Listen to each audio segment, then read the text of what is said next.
আমি ওদের কাছে সেফ টাইম চেয়েছিলাম এই কারণে, কারণ আমি এই যখন এটা ভিজিট করি তখন দেখতে পাই এখানে নানা রকমের সমস্যা আছে।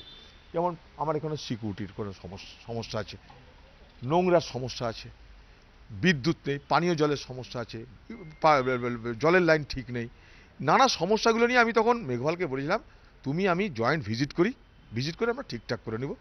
আমি তো বাইরে আছি, তুমি এখন নোটিশ পাঠিয়েছো, আমি 31 তারিখে দিল্লি যাচ্ছি, 1 ফেব্রুয়ারি তুমি দিল্লি আসছো, একসঙ্গে বসে ঠিক করে 10-15 দিনের ব্যাপার, 10-15 তোমার আকাশ তো ভেঙে পড়বে না মাথার উপর ভাই, 10-15 দিন সময় দাও, আমি চলে যাবো, আমার কি আছে, আমার যদি এখানে কোনোটা আমার পৈতৃক সম্পত্তি নয়, আমার চলে যাবো।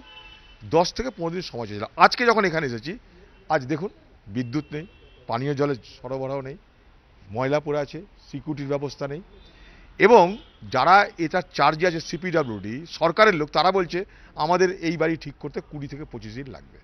তাহলে আমি কোথায় ভুলটা বলেছিলাম বলুন, কোথায় আমার অন্যায়টা হয়েছিল বলুন।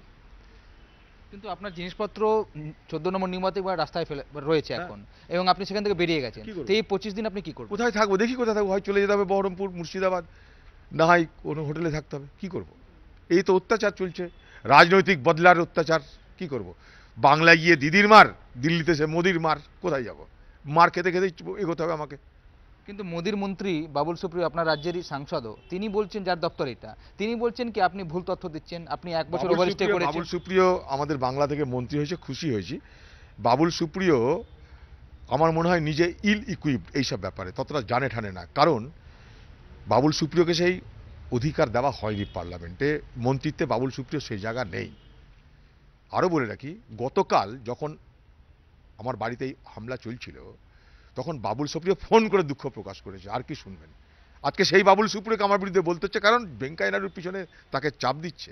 বাবুল সুপ্রিয় গতকাল বাবুল সুপ্রিয় দুঃখ প্রকাশ করেছে।